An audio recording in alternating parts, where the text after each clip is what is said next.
Hi there. This is going to be kind of a review of this particular tractor. This is one that we bought about a month or two ago. This is a New Holland Workmaster 25S. This is New Holland's subcompact tractors, the smallest one I think they make size-wise. We have had this for about 2 months, month and a half, 2 months. It's got about 15 or so hours on it. Turn the key on and show you. Yeah, 15.2 hours.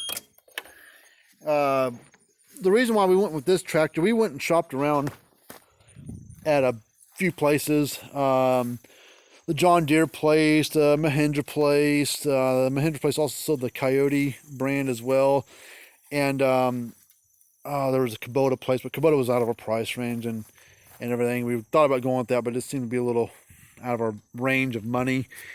We were willing to fork over. We had to, go get a loan for it. But we chose this one over some of the other ones because we looked at a John Deere.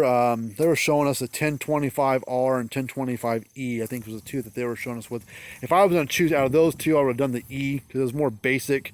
I didn't need all the other stuff on there that they had. They were showing and telling with it on the feature between the two. And I can deal with that. I'm not that incapable of doing stuff. So that's why we chose. But we ended up going with this one. They were kind of pushing anyways, and they were really trying to push you into something that you really didn't want. They were just trying to make that extra little bit of money on commission and pushy salespeople, that kind of mess. But what we do with this has got a 60-inch mower deck. We mostly mow, but we wanted the loader, the bucket on the front, because we do get a lot of use out of that. But we got about 4 acres that we mow. So that's what we mostly do, is mow with it. But we do use the bucket. But we mow about 4 acres with it here and there. We don't mow it all at one time. We mow here and there. But we'll go some of the features of the thing and talk about it. We really like it. We haven't had any issues with it at all. It has a 3-cylinder diesel Yanmar motor in it. Right there, Yanmar. And when I was talking to the John Deere guy, when we were shopping around that day, the John Deere ones that we were looking at had the same engine, at least same brand. It might have been a little bit bigger motor wise, but horsepower wise, but it was the same brand. It was still Yanmar. It's like, well, they wanted, God, for the 1025E, they wanted about $3,000 more for that one, for what this one was. And then the 1025R, which I think it was a fancier version of the 25E, they wanted about $4,000 or $5,000 more than what this one was. So I was like, save the money, care about the color of the paint. I just want something that's going to be reliable. I don't care what color the tractor is. I don't have any loyalty to any brand. I just want something that's got a good motor, good transmission, and stuff like that, because all the other stuff is irrelevant to me. But if you got all this other stuff on it that's really, really good, but it's got a crappy transmission or a crappy, unreliable motor, then the thing doesn't matter, because if you only get 3 years out of it, and all of a sudden you got all these other problems with it, and you have to wait on it to get fixed and all this other garbage, I don't want to mess around with it. So we did our own research and everything on it. There's not any reviews on this one. That's the only thing. I can find things about the New Holland stuff, but from either dealers or whatever, but there's nobody that had this one that would talk about the features of it. People that actually use it, not trying to sell you something. We're just a consumer. We don't work for the place. We just use it, as a hobby farmer, I guess. But it's a pretty good tractor. We haven't had any issues with the thing. I guess we'll go over some of the features of the thing that we've got with it. We've got the 60-inch mower deck on there, and we've got the loader on the front. It is a hydrostatic transmission. I think it holds about, I don't remember now, 7 to 9 gallons of diesel fuel, I believe. But just your forward and reverse pedals for your transmission. It is a 2-speed, I guess, transmission. Has a high and low gear ratio for your rear end. It is 2-wheel drive or 4-wheel drive down here. We keep it 2-wheel drive about 95% of the time. The only time we ever use 4-wheel drive is if we're in a slick spot and we're trying to pull something up the hill or losing traction. Then if it can't lock the rear end up, which the rear end, if you're in 2-wheel drive, you want to lock the rear end, there is a little lever you use your left foot on to step on there, and it's right here. So as you're going, you lose traction, push this down, and it has to like try to find it. The only thing that's weird about this thing, as you're going, and say the left wheel starts slipping, and the right wheel, of course, not spinning. You push this down to lock that rear end up on the tires, and you have to kind of get it going, and then kind of push. You have to like find the sweet spot, and then it finally locks down. And then you just hold it there. Other tire locks in, and you keep on going. I've used that more often than I've used the 4-wheel drive setting on it. I have used the 4-wheel drive, but not too much, because the locking the rear end up going like that seems to gets us out of the bind that we were in. The other thing I like about it's got a 12-volt like cigarette lighter type thing on there. You can plug a 12-volt cord in there, and you can charge up your phone, or say you're listening to music while you're mowing or whatever. You can put that in there and charge up your phone. It comes with a little toolbox here. We keep like when we lowered the roll bar down, we pulled the bolts and things out of there, and then we stuck them in here. The bolts and the nuts are in here. There's some of the little, I think the socket that the right side socket, and I think a wrench is in there for it. It does have a 3-point hitch on the back, as well as a sleeve hitch down there. I stuck a screwdriver in to hold the little wagon we got that we bought at a hardware store. That's a little safety symbol, so if you're driving on the road, people can see you. Well, let's see here. So this over here is your Pto Selection deal. Has to be down into the rear setting. That little symbol right there is like the starting symbol, so it has to be down here. You have to press the brake pedal in and to start the thing. So if this down here is in any other setting, it won't start. It's like a safety mechanism, which is good. And then if you want to operate your PTO of whatever, there's rear PTO, mid and rear for whatever reason. If you want to do both at the same time, and the mid PTO for if you just want to run just your belly mower. And then here's your PTO on-off switch to engage it. You push it down, push it in, turn it, and that hold it there, and you'll hear the PTO engage. Here's your throttle for the motor speed, and of course your forward and reverse for your transmission to go backwards and forwards.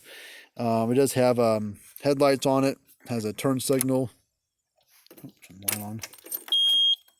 Left turn signal, right turn signal, and it has hazard lights too. So you can turn this up here to hazard, and then both of them are flashing. And then you have your headlights, I believe. Yeah. So you have it all the way here. It does headlights and your, especially if you're driving at night, so your headlights and your hazards all at the same time. And down here is strictly your headlights. So the headlights are pretty good. They've got nice bright lights on there. Of course, it's daylight, so you can't really see it, but they are on.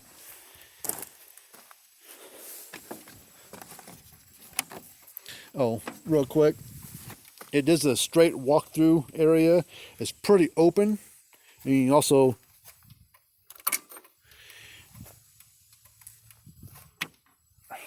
something's had my hazard light still on.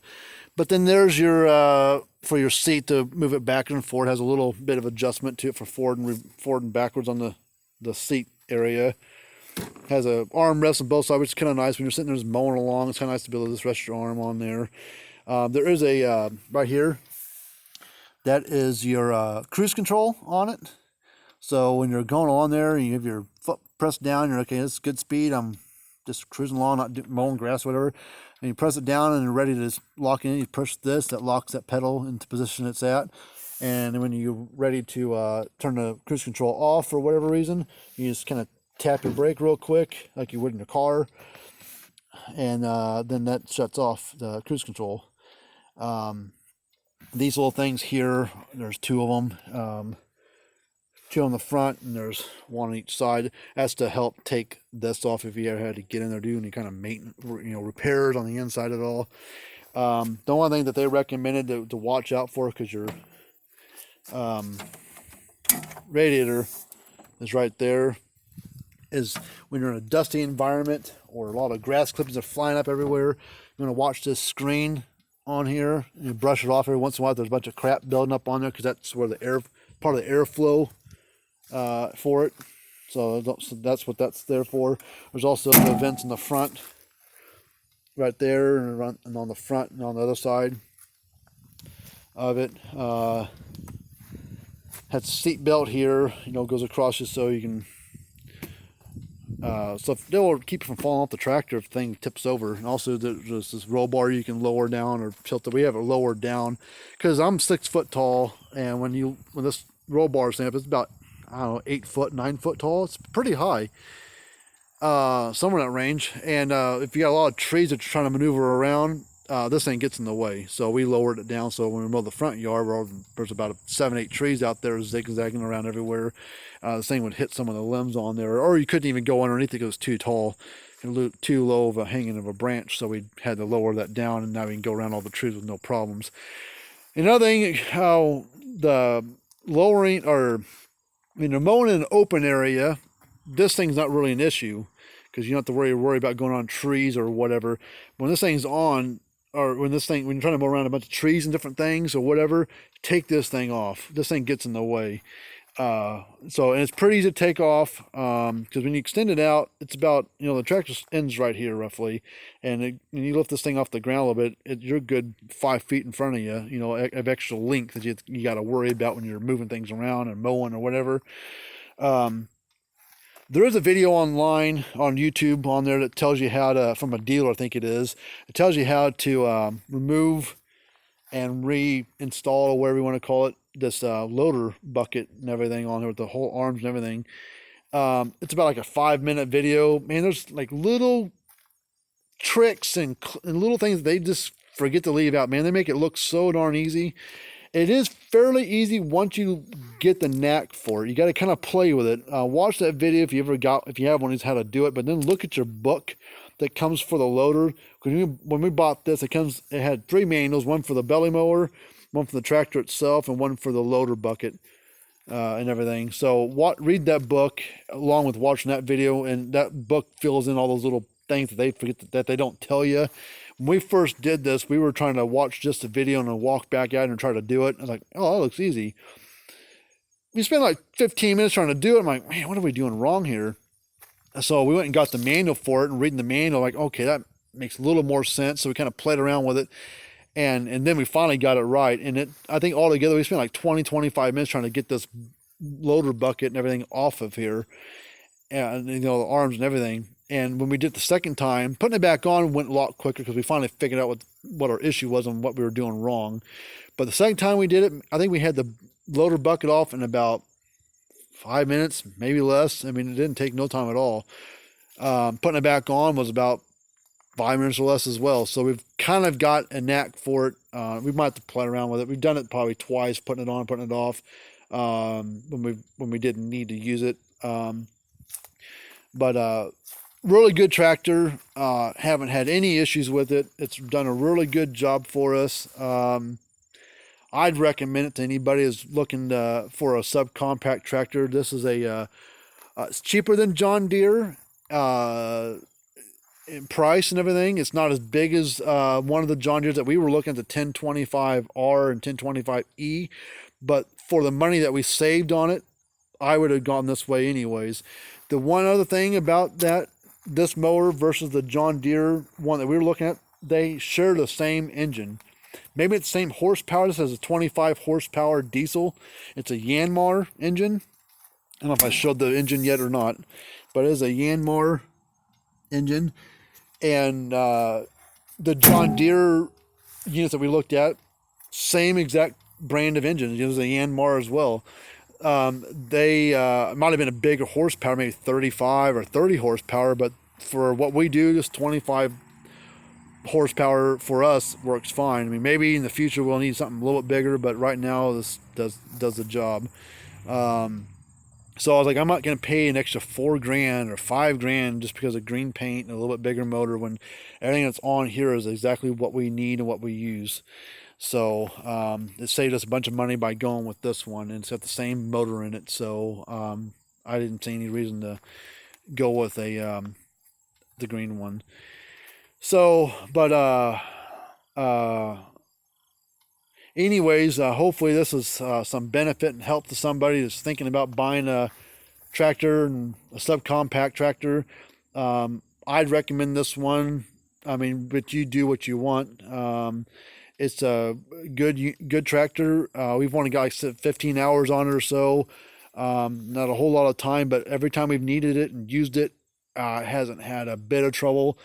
We'll see 6 months to 2 years from now what I think about it. But for now, it's done a very good job for us. I'm really pleased with it. I think we made a good decision because I don't spend money that I don't like to spend. So I was really hesitant on buying a new tractor. We needed one, and this is the one we chose. I mean, we looked at the Mahindra, the Coyote, the John Deere, and the New Holland, and this is the one we chose. There's Massey Ferguson as well, sold some smaller tractor, but they were too far of a drive. They were a good hour and a half from us. I'm like, I'm not driving an hour and a half just to look at a tractor and decide, nah, I have to drive an hour and a half back. So we just put like a 30-minute round trip area, and there's like 3 tractor dealers here in the surrounding area that we went and looked at. So this is the one that we looked at and chose to buy. New Holland Workmaster 25S. So hopefully this helps you out making a decision what you want to do if you're kind of curious about this thing. Hopefully this gave you some insight on it. We did add this to it. We bought this on Amazon for like $6. It's a little steering wheel knob. It does have power steering on it, but it just helps steer it easier. You can do it without it, but we got it for $6 on Amazon. Oh yeah, there is your lever over here for your hydraulics for your loader on the front, and up and down for tilting the bucket up, or the arms up and down and left and right to tilt the bucket to tilt on it for dumping things out. That's the only thing I think I forgot to add, or put on there. There's your turn signals. There's one there and one on the other side, and it does have a lights on here, so when you're driving you can turn those on and give you a little more light as you're driving at night or whatever. But anyways, like the video, subscribe to the channel, I guess, and we will see you guys later. And ask questions if you got questions.